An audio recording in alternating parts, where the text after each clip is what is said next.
చాలామంది మనుషులు ఇప్పుడున్న సమాజంలో క్రైస్తవులు కనపడే మనం లొంగిపోతూ ఉన్నాం చాలా వాటికి.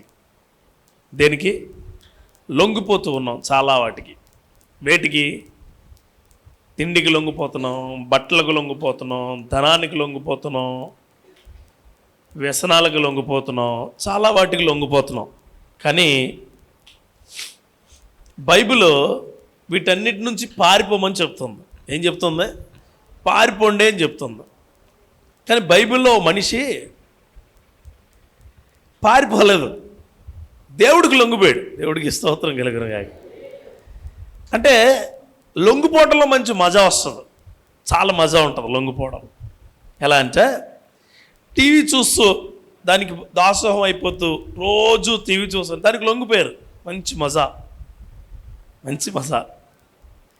ఇప్పుడు గేమ్స్కో, లేకపోతే సోది కొబ్బరులకో, లేకపోతే బయట తిరగడానికో మంచి మజా, మంచి గొప్ప మజా ఉంటుంది అనమాట వాళ్ళతో. సీరియల్స్కి ఎడిక్ట్ అయిపోయిన వాళ్ళు, అంటే బానిసత్వం అయిపోయిన వాళ్ళు లొంగిపోతే మంచి మజా ఉంటుంది. అసలు చాలా గొప్పగా ఎంజాయ్ చేస్తారు. అలాగే పాటలు పాడేవాళ్ళు ఉంటారు కదా, పాటలు చెల్లి వాళ్ళు లాంటి వాళ్ళు ఆ పాటలకు లొంగిపోతూ ఉంటారు. చాలా మజా ఉంటుంది, అసలు సూపర్ ఉంటుంది. మజా అంటే చాలా గొప్ప ఆనందం, చాలా గొప్ప సంతోషం. మాలాంటి వాళ్ళు ప్రసంగాలకి వీటికి లొంగిపోతారు. సో ఎవరు మజా వాళ్ళదే, ఎవరు ఆనందాలు వాళ్ళవే కదా. కానీ ఒక వ్యక్తి ఉన్నాడు, అతనికి ముందు భక్తి అంటే తెలీదు, దేవుడు అంటే తెలీదు, అసలు దైవిక క్రియలంటే తెలీదు. అలాంటి వ్యక్తి ఒక్క మాటకు లొంగిపోయాడు. ఓయ్ నిన్నే నీకే చెప్తున్నాను, ఏంటో తెలుసా, నువ్వు నా మాట వింటే, నేను చెప్పిన చోటకి వెళ్తే, నేను చేయమన్నది చేస్తే నీకు ఎలా ఉంటుంది తెలుసా? మరి అలా ఉంటుంది అంటాడు దేవుడు. ఎలా ఉంటుంది అనే మాట కూడా అడగలే. మీకు ఇప్పుడు నేను చెప్తే దేవుడికి కానీ లొంగిపోతే నీ జీవితం బాగుంటుందంటే మళ్ళీ వెంటనే వచ్చి సేవకుడి దగ్గరికి ఎలా ఉంటుంది చెప్పేయాలి నీకు. ఈరోజు ఎలా ఉంటుంది, రేపు ఎలా ఉంటుంది, ఎల్లుండి ఎలా ఉంటుంది, నెక్స్ట్ ఉపవాస ప్రార్థనకి ఎలా ఉంటుందో చెప్పేలా. అంటే నీ ఆలోచన అలాంటిది. కానీ అసలు దేవుడు అంటే, భక్తి అంటే, క్రియలంటే తెలియని మనిషి నేను ఆయనకు మాత్రమే లొంగిపోతాను. ఎవరికే? ఆయనకు మాత్రమే లొంగిపోతాను. దేవుడికి లొంగిపోవడం అంటే సిలువు దగ్గర మోకరించడం కాదు. దేవుడికి లొంగిపోవడం అంటే చర్చిలో గంటల గంటలు ప్రార్థన చేయడం కాదు. దేవుడికి లొంగిపోవడం అంటే పాస్టర్ గారు వెనకాల తిరగడం కాదు. దేవుడికి లొంగిపోవడం అంటే విశ్వాసానికి లొంగిపోవడం. హల్లెలూయా. అబ్రహాము విశ్వాసానికి లొంగిపోయాడు. దేనికి? విశ్వాసానికి. ఈరోజు టైటిల్ అదే, విశ్వాసానికి లొంగిపోయాడు అబ్రహాము. నువ్వు దేనికి లొంగిపోయావు ఈరోజు? విశ్వాసానికి. అంటే విశ్వాసం అంటే బలవంతంగా చేసేది, డిమాండింగ్, చాలా డిమాండింగ్ ఉన్న అధికారం. ఒక దాని మీద ఒకటి అధికారంగా ఉండేది విశ్వాసం. అంటే ఏంటి? ఇప్పటి వరకు నేను లోకంలో తిరుగుతున్నాను, దీంట్లో కాదు నేను తిరగాల్సింది, దేవుళ్ళో తిరగాలి. ఇది డిమాండ్. ఇప్పటి వరకు నేను మనుషులకు దాసోహం అయిపోయాను, మనిషికి కాదు నేను దాసోహం అవ్వాల్సింది, దేవుడికి దాసోహం అవ్వాలి. ఇది డిమాండ్. బలవంతంగా మనకున్న గమ్యాలను ఆయన వైపు మార్చుకోవడమే లొంగిపోవడం. ఈ మాట చెబుతూ నాకు ఆలోచన వచ్చింది ఏంటంటే, ఇప్పుడు నేను ఈ మాటలో మీకు చాలామందికి చెప్తున్నాను కదా, మీకు ఎలా ఉంటుందంటే లొంగిపోమన్నాడు ఏంటి, లొంగిపోవాలా? ఉపవాసం ఎంతమంది ఉన్నారని ఎందుకు అడిగాను? నువ్వు ఉపవాసానికి లొంగిపోయావా, దేవుడికి లొంగిపోయావా? ఒకవేళ ఉపవాసానికి లొంగిపోతే అది నిజమైన భక్తి కాదు. దేవుడి విశ్వాసానికి లొంగిపోయి ఉపవాస క్రియల్లో ఆయన ఆహ్వానిస్తే అది నీ జీవితంలో గొప్ప భక్తి. పాస్టర్ గారు లేకపోతే నీ సంఘమో ఇక్కడ మీటింగ్స్ పెట్టి అని బలవంతంగా నువ్వు వస్తే అది లొంగిపోవడం కాదు. ఈరోజు దేవుడు నాతో ఖచ్చితంగా మాట్లాడతాడు. ఈరోజు దేవుడు స్పష్టంగా నాతో మాట్లాడతాడు. నా బ్రతుకు, నా జీవనం, నా గమ్యం, నేను వెళ్ళే దాంట్లో తప్పులు తడక మొత్తం నాకు చూపిస్తాడు అని వచ్చి కూర్చుంటే అది నిజమైన లొంగిపోటుతనం. బాలింత్రలు ఆవిడ వచ్చిన పాప, ఎవరు బయటికి వెళ్ళినవరు, నాకు తెలిసి వాళ్ళ ఇంట్లో వాళ్ళు ఇంకా తాళ్ళు ఎప్పలేదు, వాళ్ళ బలవంతం. ఈరోజు నేను చెప్పే వాక్యం అదే. యేసుక్రీస్తు వారికి శిష్యరికంగా ఉండడం అంటే త్యాగము చేయడం కాదు, లొంగిపోవడం. నువ్వేం చెప్తే అది, నువ్వు ఎలా నడిపిస్తే అలా, నువ్వు ఏమి చూపిస్తే అదే. మనుష్యులు నమ్ముకోవడం కంటే యెహోవాను ఆశ్రయించటం, ఆయనకు లొంగిపోవడమే మేలో. ఈరోజు క్రైస్తవులందరూ కూడా ఎవరి సంతానం? అబ్రహాము సంతానమే. అబ్రహామే లొంగిపోయాడు అంటే మన తాతే లొంగిపోయాడు. మనమెంత? మన బ్లడ్, మనకున్న విలువ, మనకున్న జననం, మనకున్న మరణం మందెంత? మనకంట ట్రిపుల్ టైమ్స్ బతికినోడే లొంగిపోయాడు. మనమెంత? ఎంతకాలం బతికాడు అబ్రహాము? 100 కొట్టేసాడు కదా సెంచరీ. ఇప్పుడు మనం ఎంతకాలం బ్రతుకుతున్నాం? 30 కొంతమంది, 60 కొంతమంది, ఇంకా పైది 30 దింతలు ఉంది, 60 దింతలు ఉంది, 100 దింతలు మాయమైపోయింది. కొన్ని రోజులకి 60 దింతలు కూడా మాయమైపోద్ది. ఆయనే దేవుడికి, దేవుని మాటకు లొంగిపోతే ఇంకా మనమెంత? అందుకే చెప్తున్నాను, అబ్రహాము లొంగిపోవడం అంటే అప్పగించటం. హల్లెలూయా. లొంగిపోవడం అంటే అప్పగించటం. లొంగిపోవడం అంటే మనం చేసిన క్రియలు ఆయన కాళ్ళ దగ్గర పెట్టేయడం. హల్లెలూయా. ఈరోజు నీకు చెప్తూ ఉన్నాను మాట. హెబ్రీయులకు రాసిన పత్రిక 11వ అధ్యాయము 4 వచనాల వరకు తీస్తాను అంతే. 8, 9 చదవండి చాలు. అబ్రహాము పిలువబడినప్పుడు విశ్వాసమును బట్టి ఆ పిలుపునకు లోబడి, అక్కడ అండర్లైన్ చేసుకోవాల్సింది ఏంటంటే విశ్వాసమును బట్టి, అంతే చాలు. అదే మాట అంతా. విశ్వాసమును బట్టి, by the faithfulness, by the believeness, విశ్వాసమును బట్టి ఆయన ఆనుకునే తత్వం, విశ్వాసానికి లొంగిపోయాడండి అబ్రహాము. అందుకే ఆయనకి పేరేంటి? అబ్రహాం పేరేంటి? విశ్వాసులకు తండ్రి, జనకుడు. విశ్వాసానికి జనకుడు ఎవరు? అబ్రహామే. చూడండి, ఆ కిందకు వచ్చి ఉంటుంది, కింద ఉంటుంది చూడండి. తాను స్వాస్థ్యముగా పొందని ఉన్న ప్రదేశములకు బయలు వెళ్ళును, మరియు ఎక్కడికి వెళ్ళలను అది తెలియదట. దేవుణ్ణి నమ్ముకున్నవాడికి ఏం చేయాలో తెలియదు, ఎలా ఉండాలో తెలియదు, ఏమై ఉండాలో తెలియదు, ఎప్పుడు ఎలా బ్రతకాలో తెలియదు. కానీ ఆయన చేసేది చాలా గొప్పగా ఉంటుంది. ఆయన బ్రతికే బ్రతుకు చాలా స్పష్టంగా ఉంటుంది. ఈరోజు కొన్ని మాటలు మీకు చెప్దామని స్పష్టంగా డిసైడ్ అయ్యి వచ్చాను. అబ్రహాము ఏం అప్పగించాడో తెలుసా? దేవుడికి ముందుగా దేవుడికి ఏం అప్పగించాడు అనుకుంటారో? దేశాన్ని అప్పగించేశాడు. తీసేసుకో 12వ అధ్యాయంలో ఉంటుంది. 12వ అధ్యాయం ఆదికాండంలో ఉంటుంది. ఇదిగో నేను లొంగిపోతున్నాను అంటే మనం చూస్తాం అమెరికా ప్రాంతాల్లో ఒక గన్న పట్టుకుని బయటకు వచ్చి సరదాగా కాల్చేస్తారు. సరదాగా అరే హాయ్ అని చెప్పి కాల్చేస్తాడు. హాయ్ అని చెప్పి మన తెలుగు వాళ్ళ నుంచి అయితే దారుణంగా చంపేస్తారు. అలానే ఎవడైనా నీ ముందుకు వచ్చి నీ కర్రిచ్చి కొట్టేస్తుంటే బాబు కొట్టగానే అది కాళ్ళ మీద పడిపోతాం కదా, అది లొంగిపోవడం. అలాగే నీ దగ్గర బంగారం ఉన్నా, డబ్బున్నా, మరోటున్నా నువ్వు అతనికి ఏం చేస్తావు? అప్పగించేస్తావు కదా. అలాగా అబ్రహాము ఏం అప్పగించాడయా? అబ్రహాము ఎలాంటిది అప్పగించాడయా అంటే 12:1 ఉంటుంది ఆ మాట. యెహోవా ఆయన చెప్తాడు, నీవు లేచి ఏం అప్పగించేశాడు? దేశాన్ని. ఏ దేశాన్ని అప్పగించాడు? మనం ఊరు వదలలేం, గ్రామాన్ని వదలలేం, ఇల్లు వదలలేం, మన పరిస్థితులను వదలలేం. అది మనం ఎవరికి అప్పగిస్తాం? అప్పగించలేం. బెడ్ అసలే వదలలేము. ప్రార్థన చేయాలంటే నీ బెడ్ దిగలేవు. ఇప్పుడు నీ దేశం టీవీ అనే దేశాన్ని వదలలేవు. కుటుంబం అనే దేశాన్ని వదలలేవు. తర్వాత చెప్తాడు ఆయన కుటుంబం కోసం. అంటే వద్దు చాలా మంది అబ్రహాము తన దేశాన్ని నీ చాలా మంది అంటారు ఎంత రాత్రి అయినా సరే ఇంటికి వెళ్ళిపోయి బ్యాచ్ ఉంటారు తెలుసా. ఎంత రాత్రి అయినా ఎక్కడికో తిరిగినా సరే సాయంత్రం ఇంటికి వచ్చే, లేకపోతే ఎదపడదు అలాగే కొంత బ్యాచ్ ఉంటుంది. ఎక్కడ కూడా ఉంటారు వాళ్ళు. ఈ ప్రపంచం మొత్తంలో అమెరికా గొప్ప దేశం. ఈ ప్రపంచం మొత్తంలో ఇజ్రాయెల్ మంచి కంట్రీ, మంచి దేశం. ఈ ప్రపంచం మొత్తంలో చాలా గొప్ప గొప్ప ప్రధాన నగరాలు ఉన్నాయి. మీకు తెలుసా, దీనికన్నా అత్యంత గొప్ప రాజ్యము పరలోక రాజ్యము. హల్లెలూయా. నమ్మో.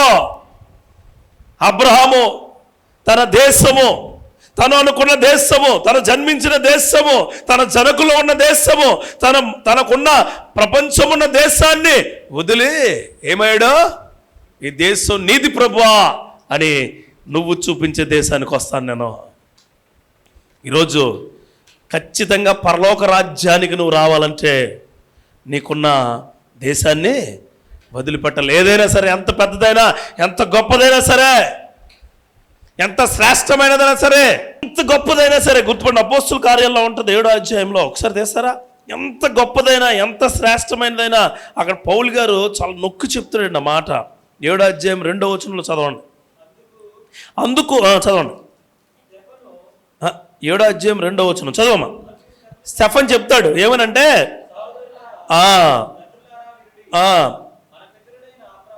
హారాన్లో కాపురముండక మునుపు చదవమ్మా. నీవు నీ దేశమును నీ స్వజనమును విడిచి బయలుదేరి నేను చూపించబో దేశములకు రమ్మని అతనితో చెప్పాను. మనం యాత్రికులం అంతే. హల్లెలూయా. మనం యాత్రికులం.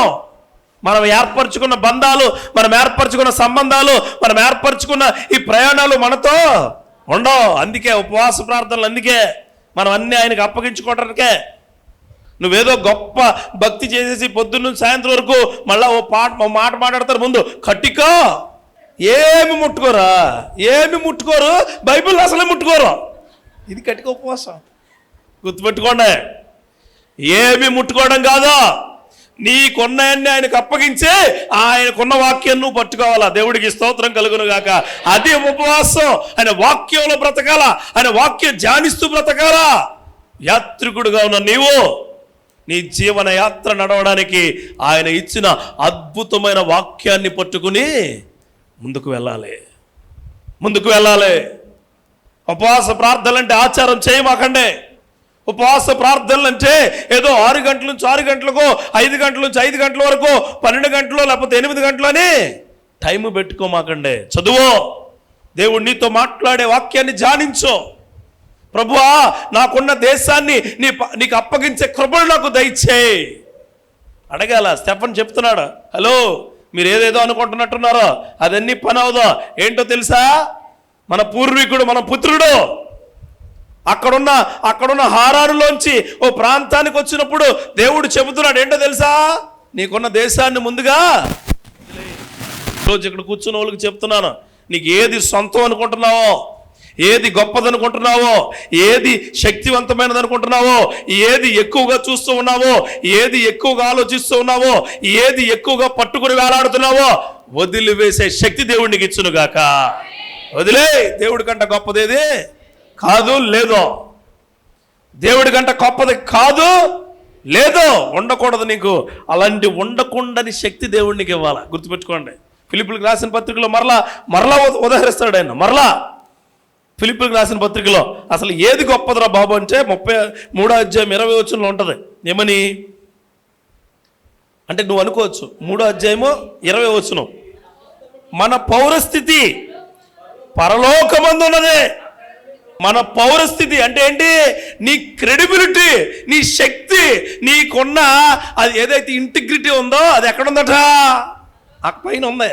పైన నీకు ఇక్కడ ఉన్నాయన్నీ వదిలిపెట్టేయండి. ఎవరికి కావాలా? నువ్వు కొనుక్కున్న చీర ఎన్నిసార్లు కట్టుకుంటావు నీకు తెలుసా? నువ్వు కొనుక్కున్న ఆ యొక్క ఆభరణాలు ఎన్ని రోజులు వేసుకుంటావు నీకు తెలుసా? నువ్వు కొనుక్కున్న మంచం మీద నువ్వు ఎన్ని సంవత్సరాలు, ఎన్ని రోజులు, ఎన్ని నెలలు బ్రతుకుతో పడుకుంటావు నీకు తెలుసా? కానీ దేవుడు అంటున్నాడు, ఇదెంత నీకు తెలియదు, కానీ నువ్వు వెళ్ళబోయే స్థితి అక్కడ రక్షకుడైన యేసుక్రీస్తు యొక్క స్థితితో సమానంగా ఉండబోతూ ఉంది. అది దేవుడిచ్చిన పౌరస్థితి.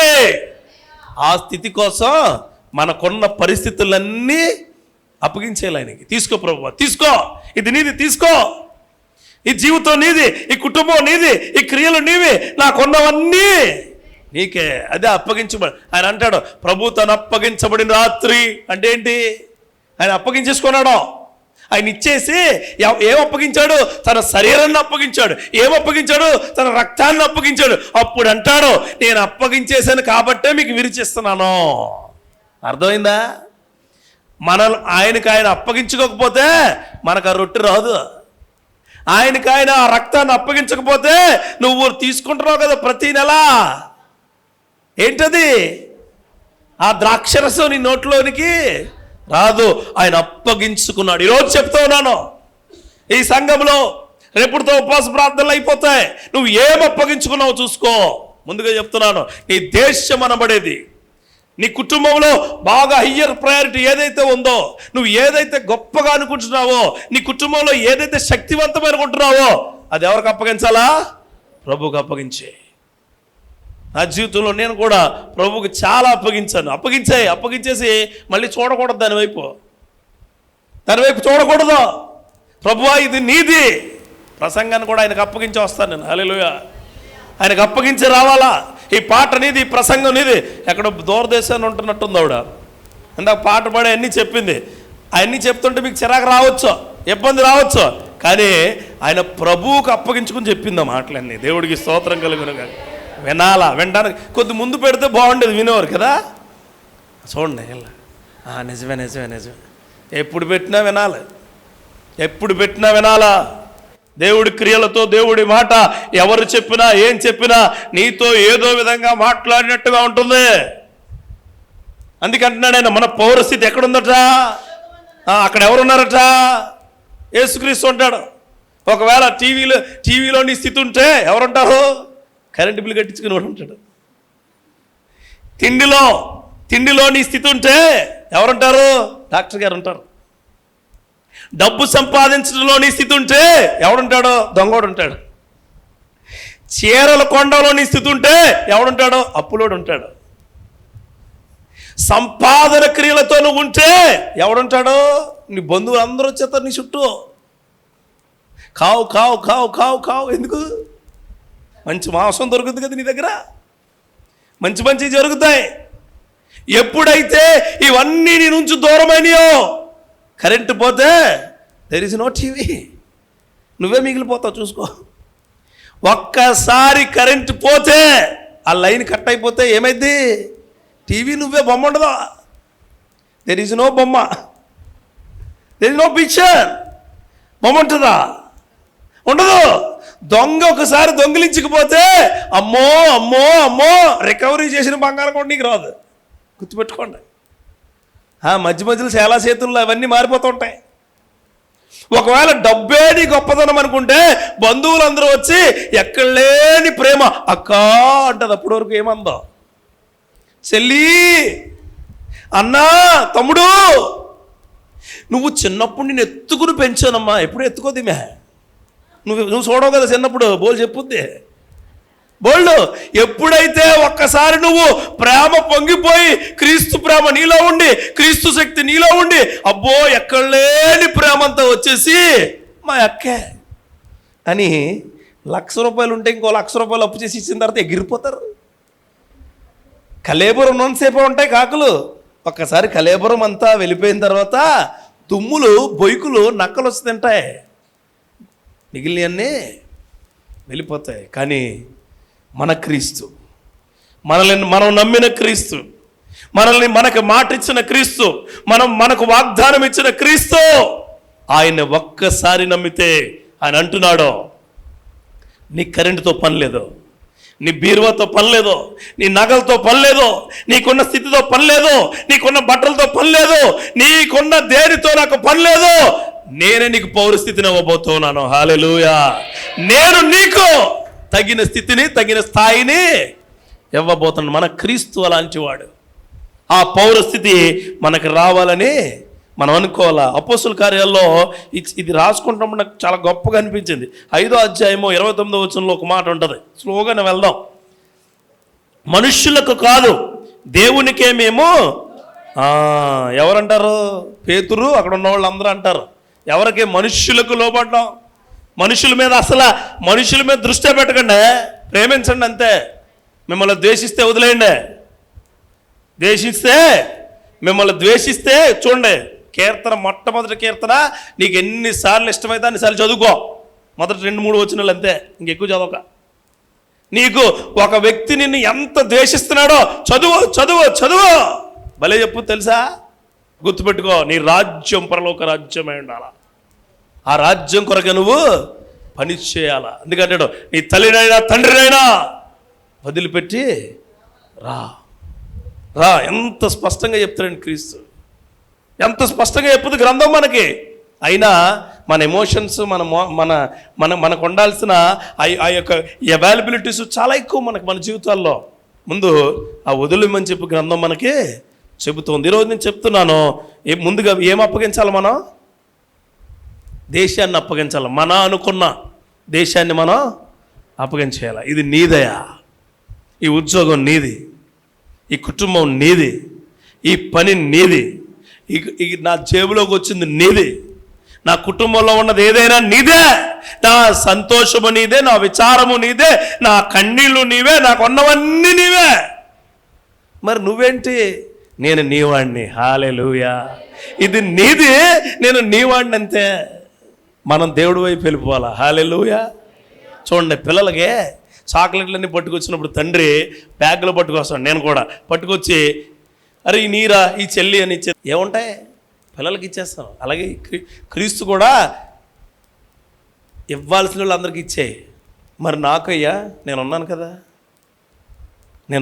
నీకు, నేనున్నాను కదా అనుకున్నాడు కాబట్టి అయినా ఫస్ట్ ఫ్లోర్ కట్టించాడు. దేవుడికి స్తోత్రం కలుగునుగాక.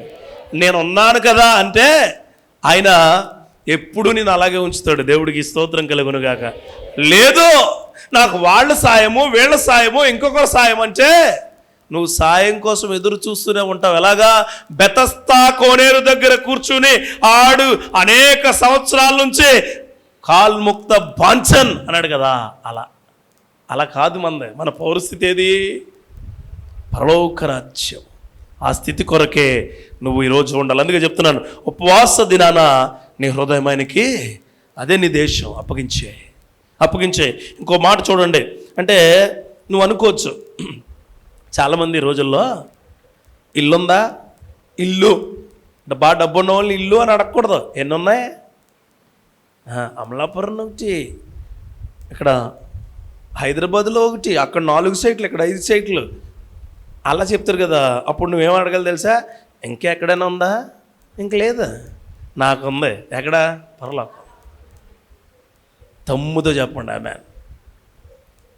నీకెక్కడ ఇల్లు లేకపోయినా, నువ్వు ఇక్కడ అద్దెంట్లో ఉంటున్నా, నువ్వు తాటాకింట్లో ఉంటున్నా, నువ్వు చిన్న గుడిసెలో ఉంటున్నా, నువ్వు ఎలాంటి ఇంట్లో ఉంటున్నా, నువ్వు చెప్పాల్సిన సమాధానము నాకు పర్మనెంట్ హౌస్ ఉంది, అది పరలోక రాజ్యంలో ఉంది.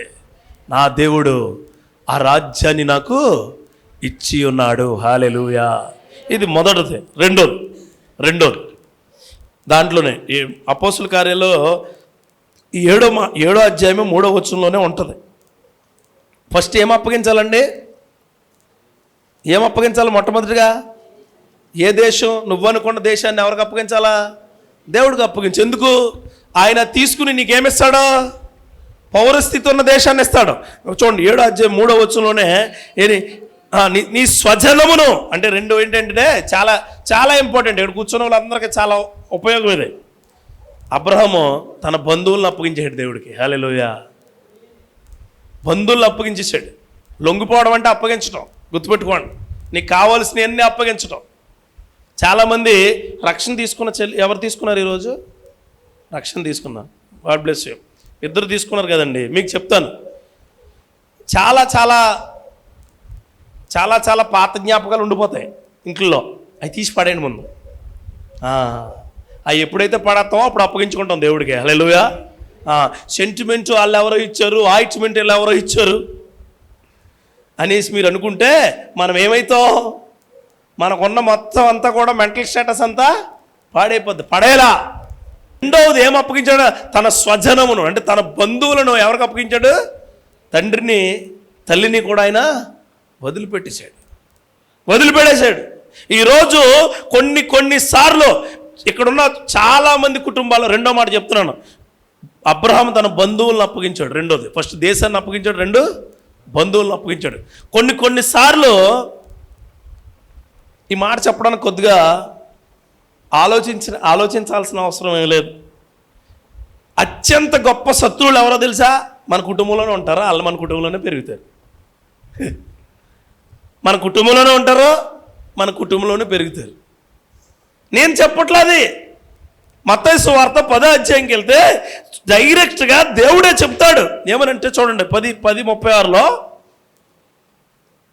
ఒక మనుష్యునికి వాని తండ్రికిను కుమార్తెకును ఆమె తల్లికిని కోడలికిని తన అత్తకును విరోధము.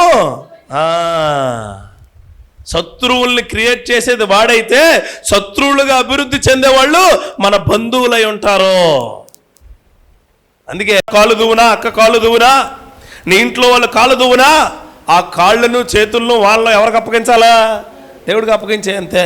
కానీ మనం అలా ఉండలేం కదా. ఏమంటాం? అది నా మీద, అది కాలు ఎత్తుతుందా?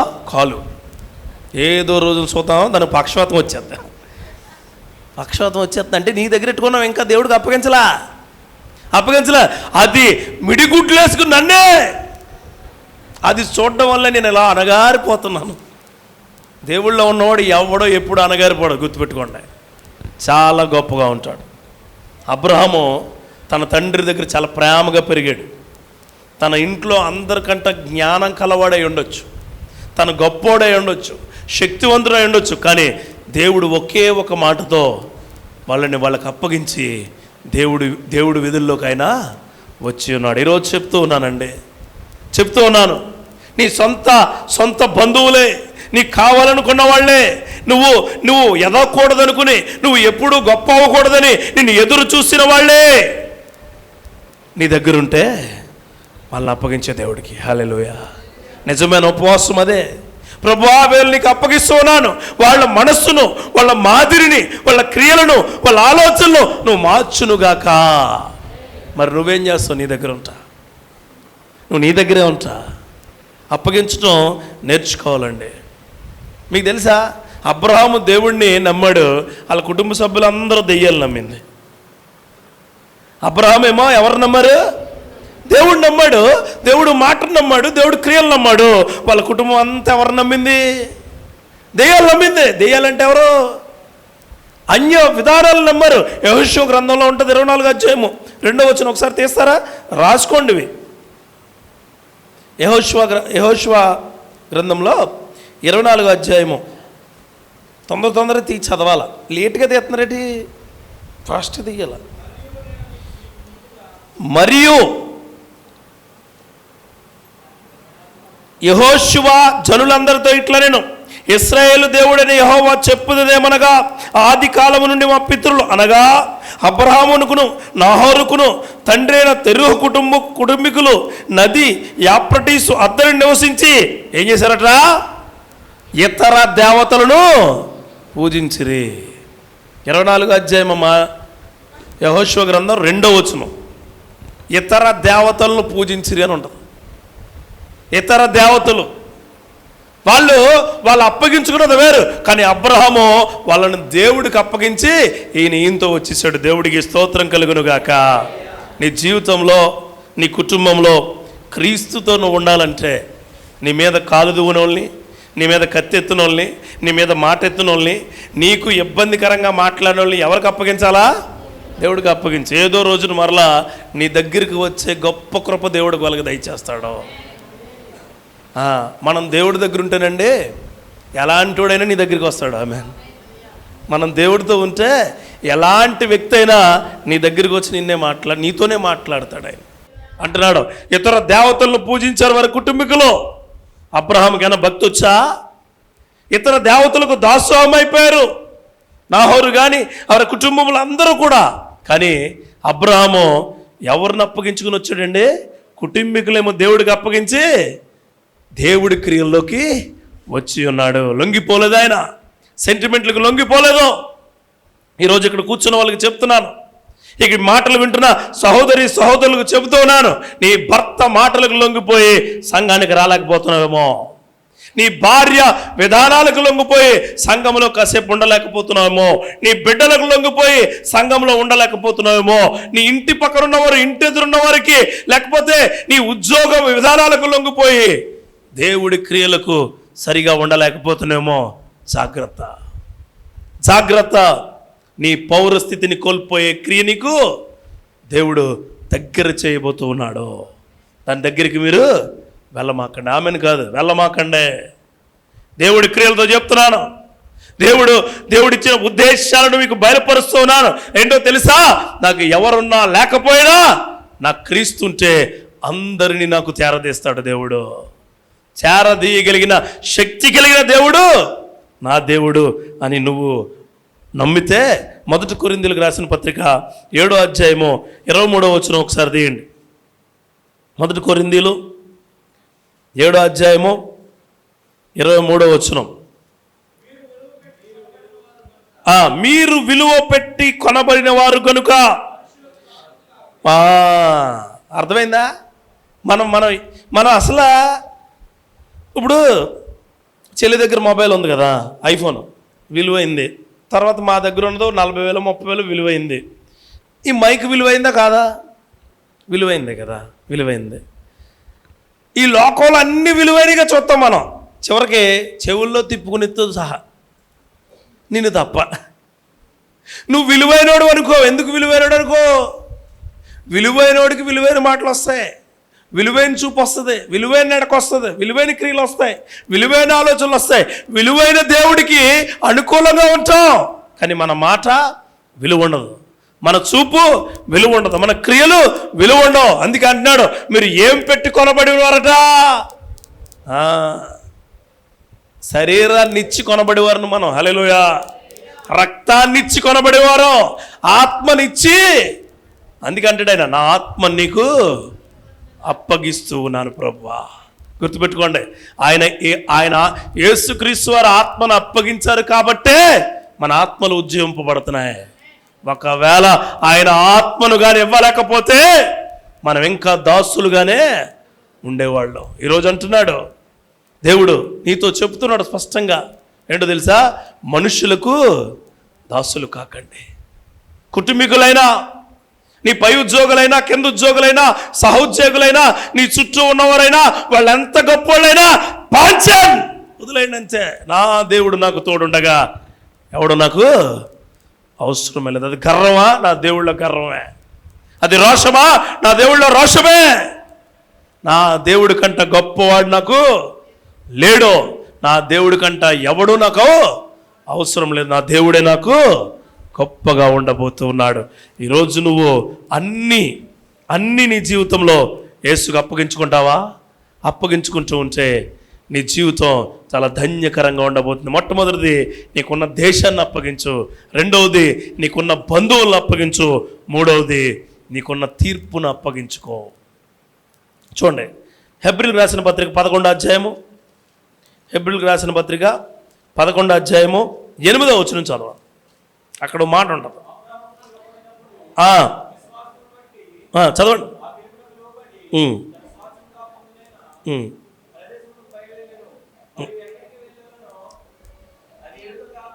అది ఇక్కడ మాట చెప్తాను మీకు.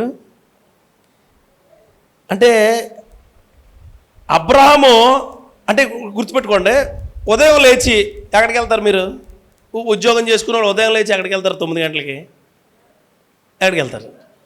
ఎక్కడికి? 9-10 గంటలకి ఎక్కడికి వెళ్తారు? ఉద్యోగానికి వెళ్తారు. అంతే, ఉద్యోగానికి వెళ్తారు. ఉద్యోగం. స్కూల్ పిల్లలు ఉన్నారు కదా, 9 గంటలకి ఎక్కడికి వెళ్తారు కదా? మంచోళ్ళు మీరు, చాలా బాగా చెప్తున్నారు కదా. పని చేసుకున్న వాళ్ళు ఉదయం లేచి ఎక్కడికి వెళ్తారు? పనికి వెళ్తారు కదా. పనికి వెళ్తారు. వెరీ గుడ్ కదా. అంటే ఏంటి? ఉద్యోగం చేసుకున్నవాడు తను తీర్చుకున్నాడు తీర్పు. ఏమని? నేను పొద్దుట ఉద్యోగానికి వెళ్ళాలా. వ్యాపారం చేసుకున్నవాడు తన తీర్పు తీర్చుకున్నాడు. ఏమని? నేను వ్యాపారానికి వెళ్ళాలి. నైటే డిసైడ్ అవుతాడు. స్కూల్కి వెళ్ళే వాళ్ళు నైటే డిసైడ్ అవుతారు. ఏమని? రేపు పొద్దున స్కూల్ ఉంది, వెళ్ళాలి అని. కానీ దేవుని వాక్యం మీద నిలబడినాడు. దేవుడు ఎక్కడికి పంపితే అక్కడికి వెళ్తాను అనుకుంటాడు. దేవుడికి స్తోత్రం కలుగునుగాక. ఈ లోకంలో నీవు నీ తీర్పును దేవుడికి అప్పగించుకున్న మరుక్షణము ఆయన నీ జీవితంలో తీర్పు తీర్చడం మొదలు పెడతాడు. అప్పుడు నీకు ఆశీర్వాదాలు అనే గొప్ప ఆహ్వాన పత్రికలు అందజేయబడతాయి. ఆయన అంటున్నాడు, విశ్వాసమును బట్టి. దేని బట్టి? విశ్వాసమును బట్టి. ఈ లోకంలో దేన్ని నమ్మమాకండి. ఈ లోకంలో వేటిపైన విశ్వాసం ఉంచుకోండి. ఈ లోకంలో విశ్వాసం ఉంచేది ఒకటే, అది దేవుని వాక్యం మాత్రమే. అది నేనా, ఇంకొకరా, మరొకరా? దేవుని వాక్యమే ప్రప్రథమమైనది. అదే విశ్వాసముకు ఉండేది. అందుకే అంటున్నాను, అబ్రహాము దేవుడి యొక్క తీర్పుకి లొంగిపోయాడు. ఏమంటాడు? విశ్వాసమును బట్టి నువ్వు రా. దేవుని తీర్పుకు లొంగిపోవాలి, నీ తీర్పులు కాదా.